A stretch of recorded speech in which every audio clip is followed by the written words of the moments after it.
Welcome to Delightfully Dysfunctional, a podcast about navigating the emotions of the human condition and the challenges that come with it. I'm Kaylani Persian Mason, a psychotherapist and life coach with James Timmons, an ever-curious human. This is not a replacement for mental health therapy. Please seek out mental health care if that's what you're needing. This is an opportunity for self-healers to dive deep and understand more about themselves. Welcome back, beautiful humans. Thank you so much for joining us. I'm Kaylani, and this is James. You're listening to Delightfully Dysfunctional.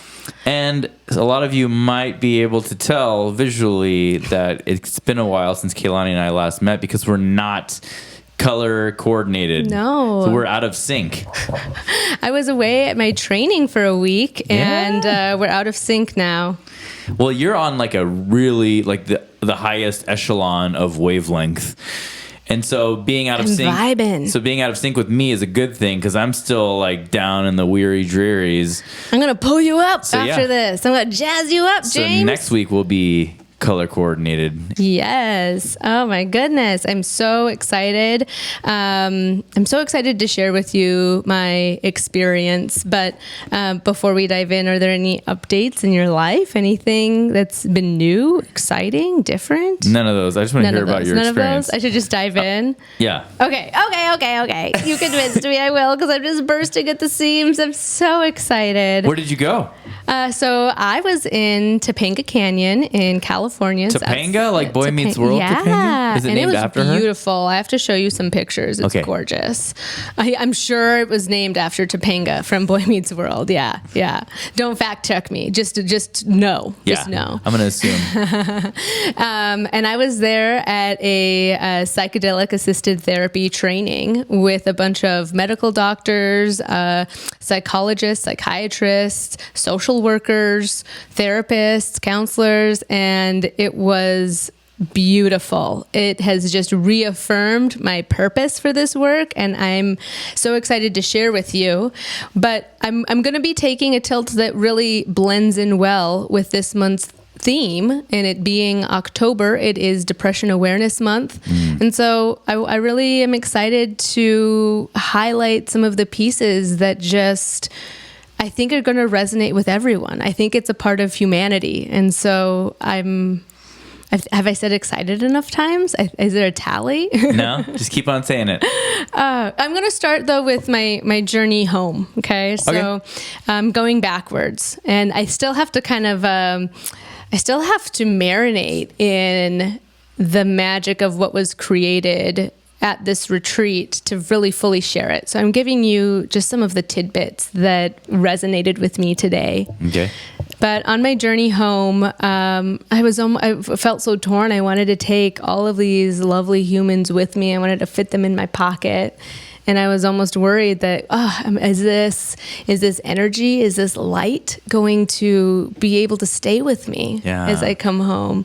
And I was so excited to see my family because it was the longest that I'd been away. And I knew that Priya had been missing me and saying, "Mommy snuggles," and I miss Mommy, and it was breaking my little heart. And so my big heart, not my little heart, breaking my big heart. So I, made it to the airport, was so excited, and mechanical delay. Now I'm missing my connection in Seattle to get home, and there were no more flights to Pasco. So my eyes were brimming with tears, and I just, after it was a week-long training and long days that were amazing, but it was long, and I was ready to be in my bed and see my family. And so my heart broke a little bit, and I already felt like I was like, oh no, like hang on to this good feeling of this experience, and I had to really work through that. And when I was in Seattle, I landed, and I was like, I just want a big juicy burger, and I'm gonna go to my room, and I'm just gonna pass out. I'll get a good night's sleep. Did you get a burger? I got a burger, but I had a beer while I was sitting at the bar, and they brought over my to-go order. I was just planning on going to my room, and somehow struck up a conversation with the man next to me. Oh, who he was in his Patagonia I thought he was just like watching the game on the TV. At first glance, I would not have thought that this was someone who we would have had much in common. Uh-huh. And that sounds silly. I'm just not someone who watches sports and like, he's sitting alone at a bar. He seemed kind of like into what he was doing. Uh-huh. And the conversation was really beautiful. And he was yearning for this conversation about really what it means to live a full life, what it means to fully feel connected. And he shared his own experiences and sometimes his own struggles with that. And the conversation just got deeper. And I was sharing with such passion for this work and for the experience I just had that soon the staff in the bar were surrounding me and they were talking to me too about how they've felt this loneliness in society that we all resonate with, because it's true. I'm stealing a quote from my fabulous teacher, Lauren Taus, but we are fish swimming in sick waters. Yeah. Our society is sick, and we do not have the necessary ingredients that humans need to heal. We have an inner healing. And how do we unlock that? And so this conversation was beautiful. And this man shared with me that he had actually just come back from LA and his art had been in an art show. Oh. Yeah. And he's currently living in China as an architect. And he showed me his artwork. And it was this really beautiful watercolor and the title is Lotus in January. Mm. And he said that, everyone thinks of a lotus and they picture this beautiful blooming flower. But in January, they're shriveled and they droop and they're brown and they look dead. They're not what someone would call pretty. And I connected just so much instantly with that we need the darkness to find the light, that this is a balance, that we need seasons of dormancy to bloom, that this is a necessary ingredient, that even our pain is what allows us, it lights the path and allows us to find the light. And I'm going to go more in depth into that and what that means. But I got home and I looked up some more information on the lotus flower and what it means. And in Buddhism, it is considered a powerful representation of a spiritual journey of purity and enlightenment because it grows in muddy waters and yet it remains unblemished and pure. That it droops like it does every winter and then it comes into bloom being reborn. It's a rebirthing. It's this transformation. It's this fundamental aspect that is really a part of nature, of earth, of us, and we are of the earth. We are a part of nature. And so it connected so deeply with me. And after that amazing experience, I took my cold burger up to my room. It was long past my bedtime. And I had I ate what I could because I was feeling like it really invigorated me, that conversation. And I had bought a book of poetry when I was at the airport. And it was just a few minutes before things were closing down in Seattle. And it was the only copy. And on the first page, this is what it said. 2 of the greatest lessons humanity will learn in the 21st century will be to harm another is to harm oneself. And when you heal yourself, you heal the world. And in the current state of our world, in what's happening in Russia, in Ukraine, in Israel, and in Palestine, I've shed tears. I've shed big tears thinking about the pain and the suffering. And that this is happening in this current landscape that we're in. We think about that kind of terror often, or at least I had, as it being something that happened, 100 years ago or quite a long time ago, not something that's happening here so loudly. And that sadly we're all being traumatized by because of the media and we're seeing it. Like I want to stay updated, but also please, do what you need to keep yourself steady because there's a lot of violent imagery out there. And this spoke to me because we don't have control over others. We have control of ourselves. And this might seem small, but it's not, because I feel that when we shine that light, we help illuminate the path for the people around us. When we find that place inside of us. And when we heal, when we dare to heal, because it's hard. Healing is hard work, but we can do it. And so I slept so peacefully. And then on the shuttle back to the airport, I met another wonderful human who had just got done doing a TEDx talk on the wisdom of trees, which again, it just like felt so connected to the things that I had learned, because we're a glorified plant, we're a glorified tree. Like, there are certain ingredients that we need and that we have been starving for. And those ingredients for humans are things not only like sunlight, proper nutrition and water, but community, deep community with others, and to sing and to dance and to feel and to be vulnerable and to be able to hold space for that, for others and for yourself, to find the compassion and the humanity and the love for other humans. And in this retreat that I went to, this training I went to, like, there were people from all different walks of life. There were people who were Jewish. There were people who were Christian. There were people who were Muslim. And we sang Christian songs. We sang Jewish songs. We heard Kurdish poems. I learned "I love you" in every language that we as a collective could come up with.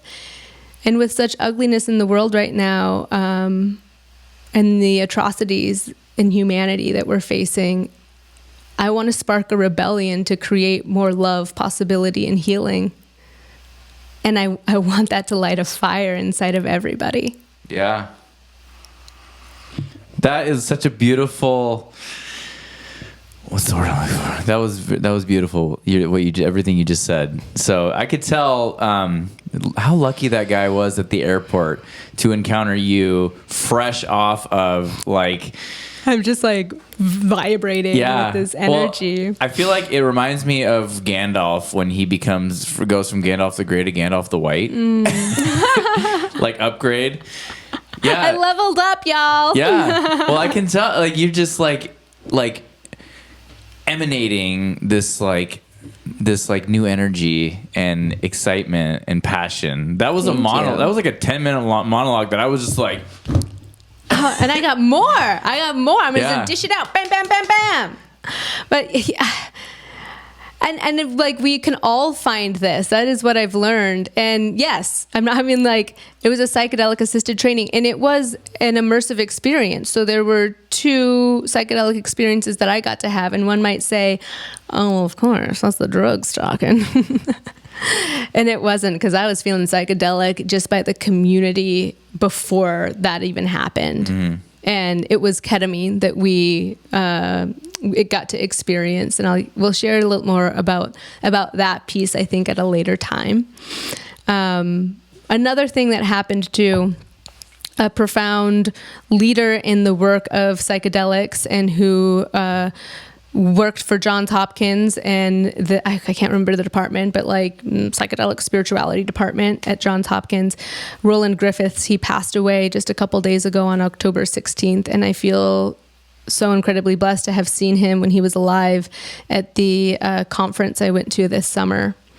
And I want to read a quote from this gift to our planet that we got to experience from the work and the wisdom that he had. And when he spoke at the conference, you could see, I rewatched some of the video that I had took of it this morning. You could see that he had become frail, that his suit no longer fit him because he had stage 4 cancer. And he said that it took great lengths for him to be there, but that he wanted to, and knew he did not know how much time he had left. Yeah. And that was just a few short months ago, that I got to just be in his presence. And I want to read a couple quotes from him. We all know that we're terminal. So I believe that in principle, we shouldn't need this stage 4 cancer diagnosis to awaken. I'm excited to communicate, to shake the bars and tell people, come on, let's wake up. My invitation to each of you here is to join me.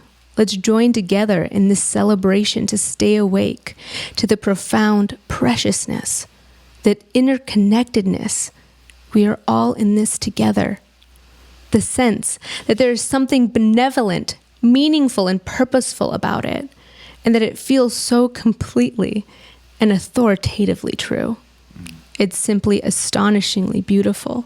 So join me in being able to see how beautiful it is to be alive. Yeah.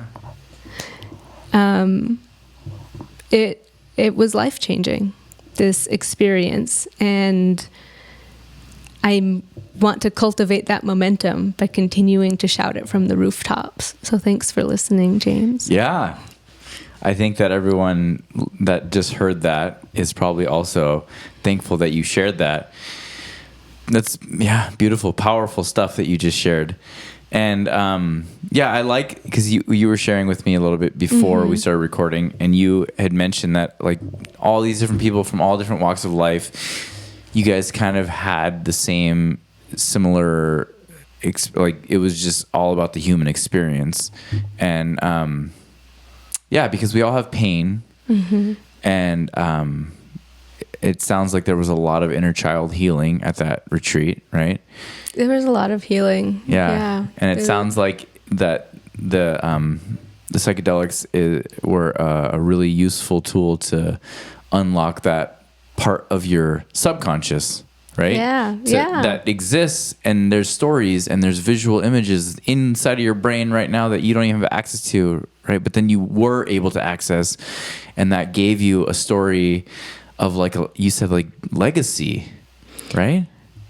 Yeah, it's the medicine is the key that can unlock it, but the work is still yours to do. Yeah. So it's not, and that's why, so many of these medicines, when used incorrectly in, a party scene, it's not the same effect at all. So there's a therapeutic use, and that's what I'm into. Yeah. That's what is so exciting. And the results, I want to speak a little bit to some of the results. And for example, so ketamine is the medicine that I use with clients. And I'm not prescribing it, I should say, that I get to help them unlock and discover that within themselves. And it's a wonderful medicine. It allows you to really kind of soften those defenses, soften the things that maybe you've numbed yourself to, and have a much more connected conversation and integration of your different parts. Yeah. And so maybe I'll speak a little bit to some of the parts. I feel that I discussed IFS at one point. IFS is internal family systems, and this is a type of therapeutic modality that just blends so beautifully and naturally in with psychedelic assisted therapy. Sorry, go ahead. And it just comes up naturally in what happens. So let me name some of those parts and explain it a bit better. And I'm going to try my best, because I am not fully trained in IFS, and that's my next endeavor to dive in. And so I am a novice, and I know that. For those of you who may be listening and know much more, I'd love more feedback from you to help me understand in a deeper way. But oftentimes we can feel a battle within our mind of maybe the thing that we want or the person we want to be, but then the habits that we have, or it feels as though there's, different versions of us, perhaps with our hands on the steering wheel, guiding and making decisions. So when this was first developed, it maybe sounded a little bit wild, like, well, we all have multiple personalities, and the answer is a little bit yes. Yeah. The answer is a little bit yes. And those different parts, let's talk over what they are to the best of my abilities. Okay. So first we have the self, and the self is, it's where I'm fully aligned right now. And it is vibing, and it is compassion and curiosity. It's feeling connected and creative. It's calm. It's confident. It's courageous. And Did you mean to put all those C's? Well, that's how they describe it. Okay, I was like, oh my gosh, I'm getting alliteration high right now. They all happen to be C's, but I did not create it. I am simply trying to synthesize it into words. But all humans can hear that and recognize when they've felt that before, and probably feel as though, oh, it slipped between my fingers, and how do we're at this constant yearning to find that place again. Yeah. And it's hard sometimes to stay there. And then we have core needs, or as IFS would put it, exiles. But these core needs are a part of a person's psyche that has experienced a traumatic event, and they've been pushed away or isolated to protect the person from feeling overwhelmed. So some core need was unmet. And oftentimes we would call this also like the inner child, the part of us that was not nourished, that wasn't protected, that wasn't valued, that wasn't deemed as worthy, that was abandoned. And we lock that part of us up. And we lock that part of us up. I'm so there's so many things I want to bounce around and share with you. I have to try and stay focused. I'm okay with it. We then have protective parts, either proactive protectors or reactive protectors. So a proactive protector is also called a manager, and that's kind of one way to view it. It's that part of us that's saying, like, be perfect, don't mess up, be liked, make sure this happens, right? What's this called, the protector? The proactive protector, or the manager. Okay. Right? Make sure that you're perfect. Make sure this is done right. It's like the PR manager. Oh, yeah. But it can be also, and it's there to protect us. It's meant to help us, but it can become so toxic in their messaging. Yeah. That's our inner critic, right? People pleaser. Yes. And it's difficult. It's suffocating. And it is so hard to find the self with that loud noise. And then we have reactive protectors, or what IFS would also call firefighters. And firefighters are trying to numb. They're the crisis responder, the immediate relief when that core need gets bumped and we're reminded of the pain of being abandoned in that place. It's needing that short-term coping skill. So that's where we might numb through alcohol. We might numb through social media. We might numb through television, through video games, through shopping, through anger, through aggression. Yeah. And again, it is meant to be protective, but it does not serve us. Yeah. So then that might be the version, like I might describe that as survival mode, right? Would that be fair? I think that, I think that would be fair. Okay. Because that's where I've existed for the last couple of weeks. I'll share it later, but go ahead. Yeah. I think it's often a blend of the two types of protectors, and can become confusing.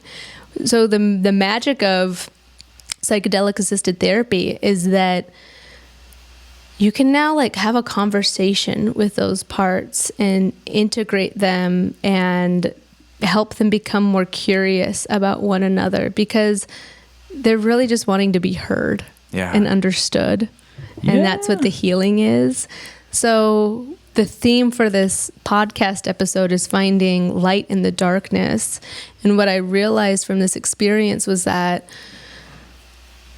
our pain is a guiding light as well for us to really feel it and understand it. But so often it becomes so intolerable that firefighter comes out and wants to numb it. Yeah. And if we really were able to have the capacity to hold space and be curious, why are you here? What happened? Mm-hmm. Like you just ask those questions to gain more insight and to generate more healing. They start to feel heard. Yeah.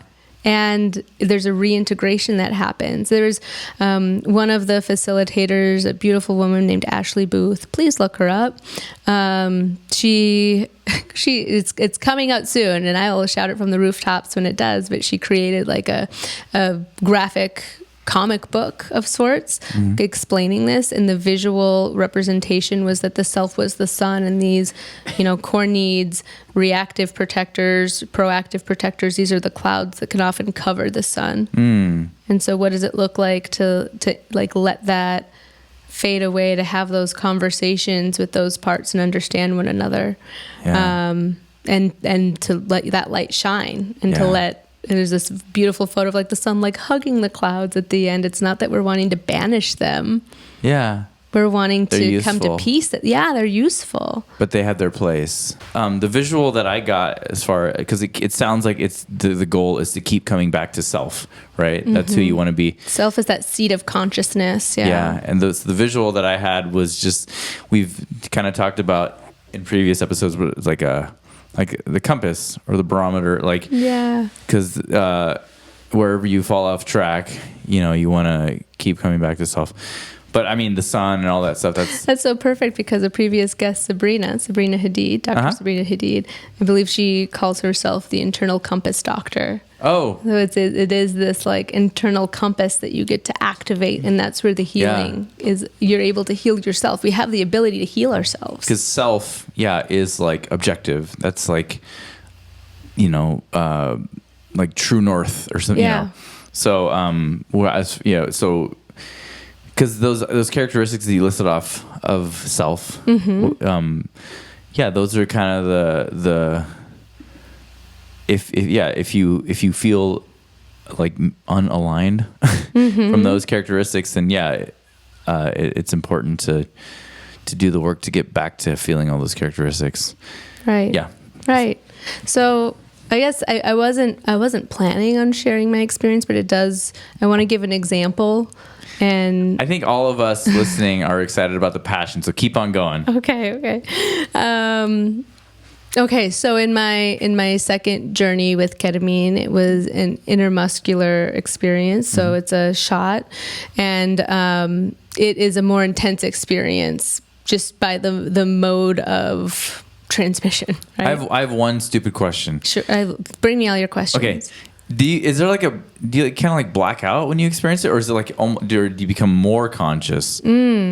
So like, does it feel like you're drunk? Therapy, you're wanting to also have eye shades when you're doing it in a therapeutic way. You're wanting to have eye shades. So you go inward in noise canceling headphones that are playing. There's even the type of music plays a huge role in the experience, because your senses are you're energetically heightened, and that can help guide the journey. So you with ketamine would feel like woozy. It is an anesthetic actually, but it's this magical medicine that also allows you to play with the different parts and have these conversations. But you have a memory of the whole experience. Yes, right. If you have someone that you can speak it out to afterwards, and helps you process it. If you were doing this on your own, I feel it would be very easy to lose a lot of the meaning, or to not view it as being as meaningful. Okay. So it's easy to forget afterwards. Okay. But right after, you are able to talk about it. Okay. And then make sense of it. Especially, you would want, I would say, look for someone who is trained in ketamine-assisted therapy to work with. Speaking of, I'm taking clients that are for ketamine-assisted therapy specifically right now. That's awesome. Okay, I'm sorry. Yeah, no, you're good. Please give me all your questions. So yes, I had this intermuscular dose. I laid down with my headphones, and I'm kind of going to fast forward to the part that feels most powerful. And before I do, I want to share a little bit of my history. Okay. I grew up in a very loving home. I really did. But I have parents with their own unhealed trauma, and epigenetics is the study of how trauma is passed down and affects us. Okay. And we now live in a society where I think that it is generation upon generation upon generation that has unhealed trauma. Yeah. Because when was the last time that we lived in tight-knit communities or tribes where music and dance and connection were so tightly woven in to the survival of who we are, the survival of our species, of needing to rely on one another. The history lesson is a different conversation, so I'm going to table that. So I grew up in a very loving home, but I was so isolated. I lived in rural Minnesota, where I didn't look like anyone else who lived there, where I lived with my Caucasian mother and stepfather. My stepfather was a truck driver, long-haul truck driver, so he was gone all the time.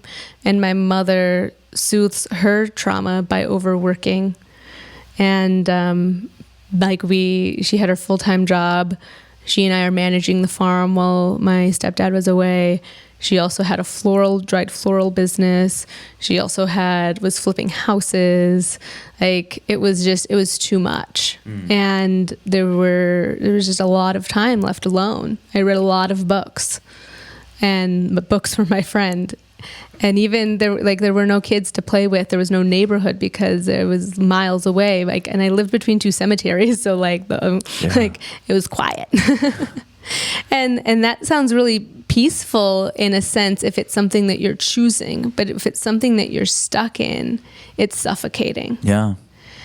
And I feel that I've struggled in how to nurture myself in different ways. And this feels really vulnerable sharing because I'm a therapist and my goal is to help heal other people. But, that's my codependency too, in wanting that for others and not always knowing how to address it myself, even with my best efforts. And this experience has given a shift to that. So back to my journey. There was a point where I was really frustrated because it felt like I was this iPhone left on a deck and forgotten. And when people around me were having conversations, but they're having conversations with each other. They're not recognizing this left iPhone on a deck. Yeah. And I mean, there were trees and the trees were beautiful and the scenery and where we were was beautiful. But I kept feeling hello, part of my goal was to be seen. No one's seeing me. I just wait this out. You felt like the iPhone while you were completely not under the influence of in the psychedelic experience. Oh, okay. I felt I mean, iPhone is the way I describe it because that's the best way I can think of it. But just plopped in like an object is being overlooked. Yeah. Right. Yeah. And I was frustrated and I was like, I want more from this experience. This is frustrating. And I said, there's a wall I need to break down. And I kicked the air and I knocked it down. And then there was this cave, and in the cave was this sick little Voldemort looking baby. The baby was not evil because it was me. It was this inner child that needed to be nurtured. Yeah. And so the ugliness was the result of neglect. Yeah. Okay. Yeah. And I played with that inner child and I was there with her and I watched her grow and flourish. And I just learned a lot from that experience, even in motherhood, where oftentimes it feels like I have to be so fully present or I'm distracted and dissociated and it feels overwhelming. It's so interesting that you viewed yourself, your inner child, as ugly, but then yourself nurtured that, looked beyond the ugliness. Oh, no. And there was nothing, it was just compassion that I felt when I saw the Voldemort baby. Yeah. And it was oh. But I wonder what that, the implications of your view of inner child as being undesirable and ugly. You know what I mean? Because it's almost like you have projected that because of you were rejected or neglected your whole life, then you almost agree with the people that neglected you that you were undesirable. Yeah, it becomes, when those core needs aren't met, it shifts the way that you view the world. Yeah. It's like you have an outdated prescription and things are distorted. I wonder how much healing existed in that one experience of you nurturing ugly Voldemort inner child baby. Yeah. Yeah. It could be easy for someone to let it slip through their fingers, to be honest, because now the work and integration is in me actually nourishing myself. Well, and you were leaning in because how easy is it to neglect an ugly baby? Yeah. But you didn't. Thank you, because other things are coming up for me as you're sharing this. You're being my therapist now, James. Oh my gosh, you're giving me inner healing. One of my, I wouldn't say my first memories, I think I was 4 years old or so, was at preschool and some kid calling me ugly Chinese girl. And You're not Chinese. I'm not even Chinese. So there. And then again, I say this knowing full well this is not to shame my parents. I know that they love me and loved me to the best of their ability. Best, yeah. But my dad, I think, had really struggled with me not being physically closer in proximity to him when I moved. And so he just kind of shut it out of his mind. But then to me, when I'd go and visit, that looked like all of the photos of me in the corner of the spare room, while there were photos of my stepsister and her family everywhere. And it looked like going to my nephew's birthday party and their good friends saying, Doug, I didn't know you had a daughter. Oh my gosh. And I know that it was his pain that was numbing him. But as a child, it felt very unwanted. Yeah. Very rejected. And I even remember a moment because it made me so mad. And I was like trying so hard to like connect with him and wanted that, especially because like, you're the one I look like. I don't really look like my mother. Bless her. Love her. I think as I age, I look more and more like her. But it felt like such a disconnect where I, also at times felt sometimes rejected from my community. And again, I don't want anyone from my hometown who may be listening to feel as though I have bitterness. They're beautiful people there. This is a conglomeration of things that formed, my core values weren't met. And then that's the way that I viewed the world. And there's been a lot of healing through the years, up until this point. Yeah. But this one was like a dam breaking and being able to make sense of all the pieces in a much more clear way. And what I was realizing with that inner child too, it's not that I like this like fully present or detached. Like, no, I just had to be like as a parent too. Like there's a way to just like be, but to bring myself to that place, I have to nurture myself or else like I can't pour from an empty cup. Yeah. And I don't know that I had fully realized that that's what I was doing because I was swimming in those toxic waters as well. Yeah. Right? If that's all we've known, how do we know what it's like to see clarity, to see it with clean, fresh water? Yeah.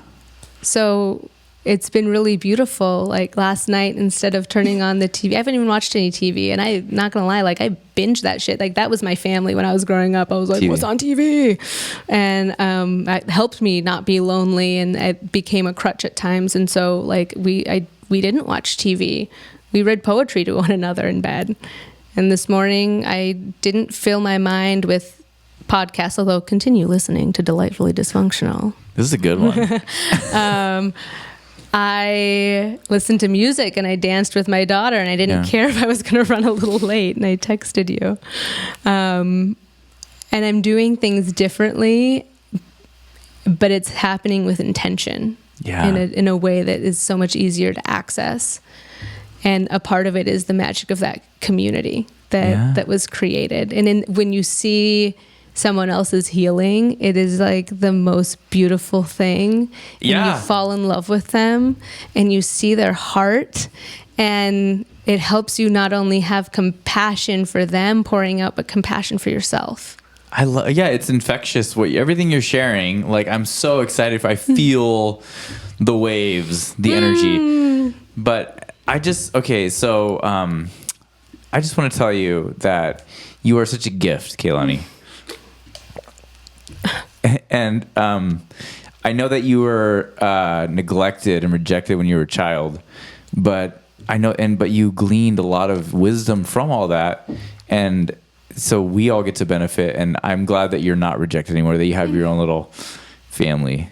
But and you're part of my family, James. Thank you. Like I have so much family, so many friends that have become family, and I'm so the gratitude is just. It just is echoing in me so loudly. And also another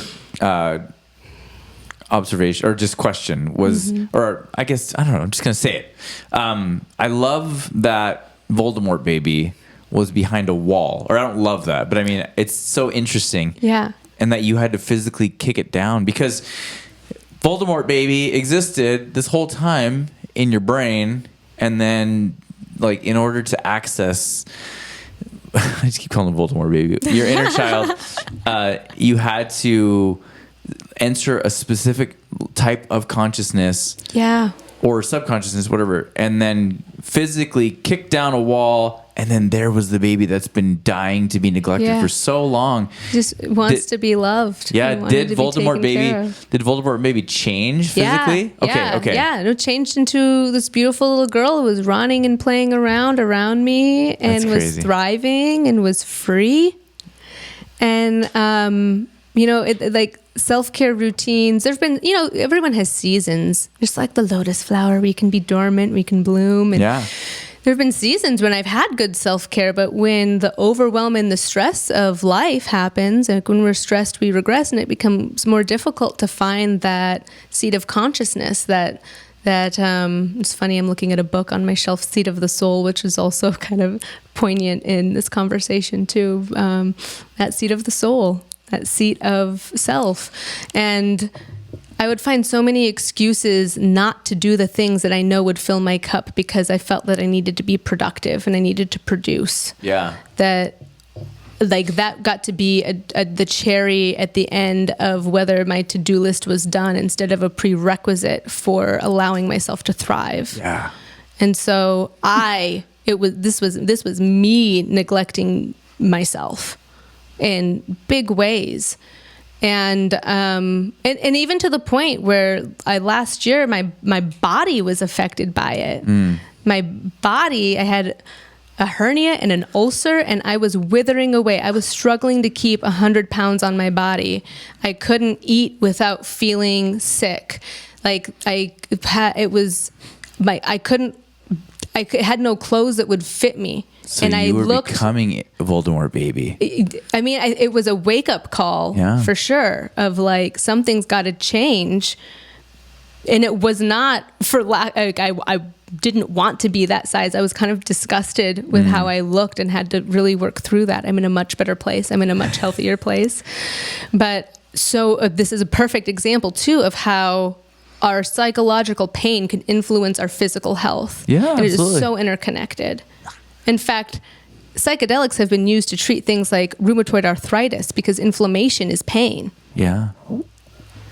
So there's this whole world that we should be curious about. I'm not asking you to like take the red pill right now and I mean, I make will. those I'm so sold. Go ahead. But I invite you to be really curious about this conversation of the healing potential of what this medicine can do to help unlock those parts and find that healing. Yeah. And I'm so excited about the things that I now feel so much more capable of doing. Like I yelled out in the room at one point too, I can fucking do this. And now I believe it in every fiber of my being right now. And I just want to like spread the light. I want to spread the light, and I want to illuminate the dark for people. And to do that, now I understand why I have to take better care of myself, because I can't do that from an empty cup. Yeah. It's got to be overflowing. I love it. I'm excited. I'm excited.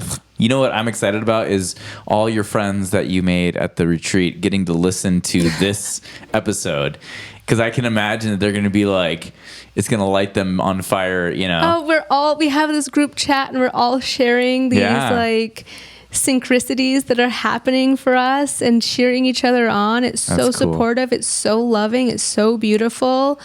They're beautiful people. And here's the thing that I realized, like I said, we all came from different backgrounds, different cultures, different spiritual belief systems. And I was able to fall in love with them in a week, less than a week, 5 days. Like Jack and Rose in Titanic. Like Jack and Rose. But nobody had to die. Never let go. Yeah. And she lets go. Anyway, go ahead. That means that that's capable for everyone. That isn't like, that's capable. That's something that you are capable of experiencing.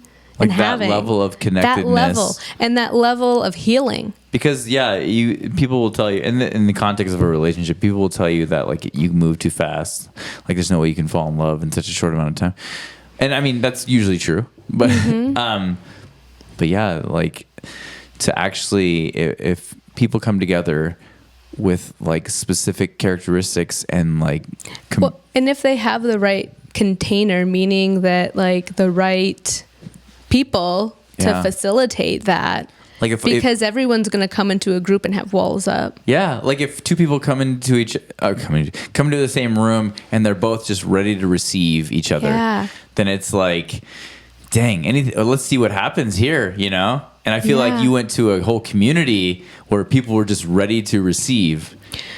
It didn't start that way. It was an unfolding. I mean, obviously everyone came and there was enough curiosity. I mean, we're all like, I mean, again, I was with a bunch of therapists. So like I was with these like, you know. But a bunch of human therapists. Right. So human therapists that they had their own. Right. And that's the other thing I want to normalize. Like therapists are human. Because I think that was something I was holding myself up to some kind of unrealistic standard too, where I felt like I needed to show a version of myself who had my shit together all the time. And I'm human.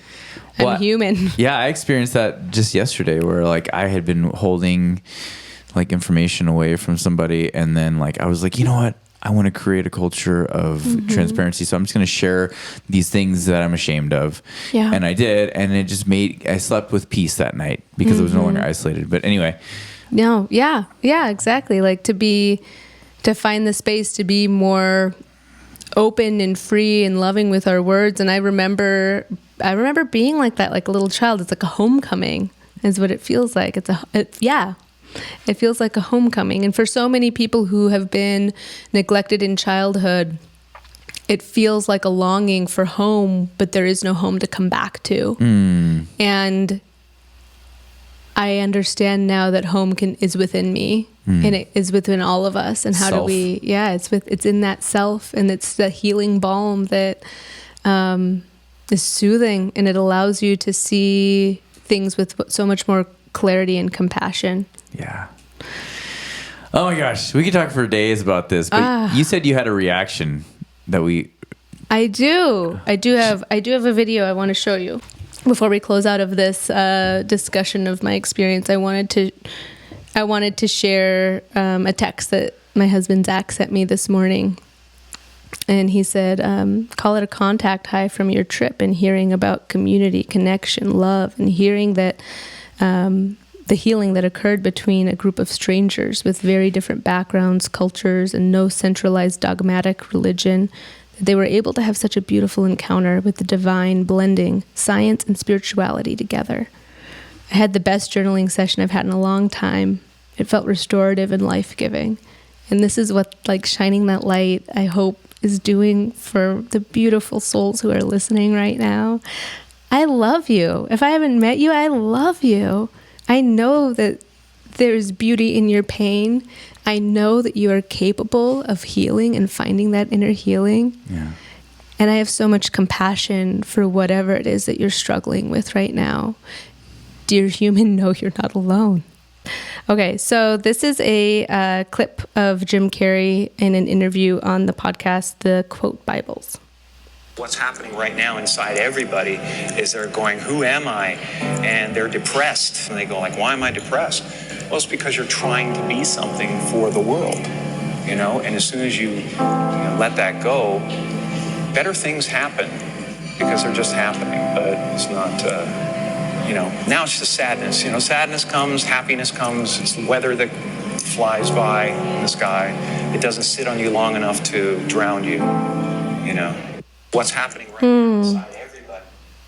So tell me a little bit about how that struck you, that depression is like the part of us trying to be something that we're not. Yeah. Well, you would use the word way earlier today, rebellion. And I lately in my experience, I called I said, this is what I'm going to name my book. It's from wilderness to war. And so the rebellion, and I use the word war just to my self-talk, where because like in war times, sorry, I'm jumping all over, but like in times of war, like humans have to become like really innovative to survive, you know? And so, yeah, like in my own personal situation, Eternal war. yeah, I've had to become really innovative just like with like ways to make money, you know? But, sorry, that doesn't really connect, but yeah, the rebellion. It does connect. Okay. It does connect because I think I get it. Like money scarcity, that mindset is, it's so sticky. But I've and learned, it's still something I'm struggling with too. Yeah, but that's, I mean, it's crazy because like money scarcity has really unearthed this, like that. It's like one of the most triggering things for, I think, for a lot of people, but for me, it's necessary for survival. Yeah, but then I'm so like, I would rather tell you about like some awful thing that I did to another human or something than tell you that I'm broke. I would rather you not know, you know, it's so much shame. Yeah, way more ashamed of that. Right. And I realize that's because I have subscribed to like the whole status of it and like the project, like he's talking about what, so then that for me is, you know, the people pleasing and like the projecting and the performing. And so, so yeah, the rebellion, depression as like the first stage of the rebellion, saying like, yeah, fuck you. I don't want to be this person anymore, you know? So I think that's really great because that makes almost depression as like a useful ally, you know? And right. Like this is to understand it instead of numb it or shame it or hide from it or cover it up. It's like listen to it. Yeah. Listen to it. Cause it's a part. Yeah. It's a part that is wanting to be heard and understood and healed. And I totally understand what you're saying. I suffer from sometimes the same scarcity mindset and have to really work my way through. And I've realized how it has stunted me. It has, when my mind is, those are the hands on the steering wheel, my mind says, you can't possibly do that. It says, well, that's only a possibility for those people, not you. Yeah. Yeah. Or I hate the feeling of being, jealous of someone's success and thriving. And that doesn't come up often, but sometimes it's like I wish, when do I get that? When do we get that? When does my family get that? And to shift it to an understanding too of like, you know what? I have an abundance of love. Yeah. I have an abundance of I'm in good health. I have an abundance of possibility. Yeah. Why let like one aspect of it, maybe not looking the way I wanted, like rule my life? For sure. Because this isn't like, life is a journey. It is not stagnant. And there are so many people. I mean, there's so many celebrities. There's so many wealthy, influential people who take their own life. Did money solve their problems? No. Did wealth cure and fix their healing? Did it heal their hearts? No. If anything, it allowed them to numb and disconnect more and become more isolated. Yeah. And more alone. Yeah. They're just bigger players in the game of like projection. Death is the end for all of us. Yeah. And we don't get to take our piles of money along for the ride. You've never seen a hearse followed by a U-Haul. Yeah. So I'd say it would be much more beneficial to your soul, to yourself, to your heart, to be wealthy in connection and vulnerability and curiosity. Yeah. And that is what we're doing here. Yeah. How badass is that? Yeah. Yeah. That's radical, man. Yeah, absolutely. Yeah, I was lately have been waking up every day and saying gratitudes. Yeah. And 2 days ago, I said, I'm thankful that I was born as a human. And it's crazy because like when you kind of zoom out and realize I could have been born as a bird. It would have been cool. I could have been born as like a slug or something, anything, but I'm a human. And yeah, it's complicated and it's messy, but dang, we we rule the world, you know, and maybe we should be more integrated with the world and with the earth. I don't know that we are meant to rule it. Yeah. Look at what's happening to our world. Yeah. Yeah. But I mean, it's such a gift to have this level of consciousness.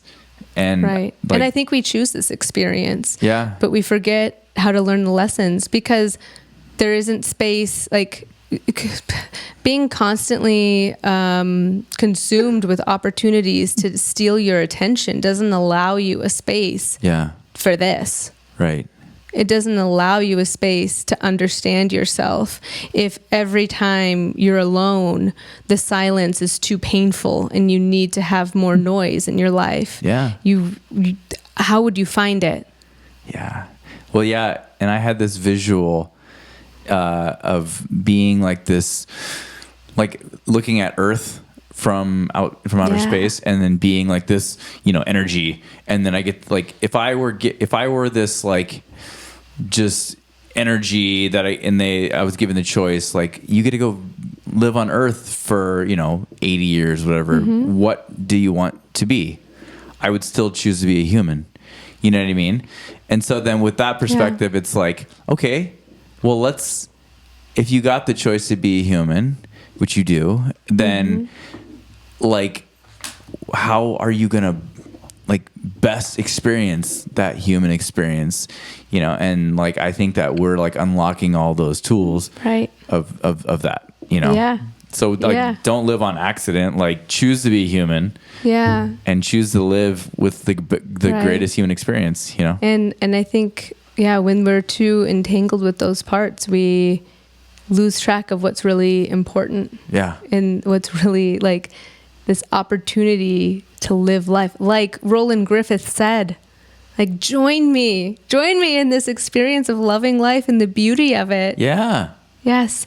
I want to close with one more poem. By the way, this is from, it is Young Pueblo, and the book is called Inward.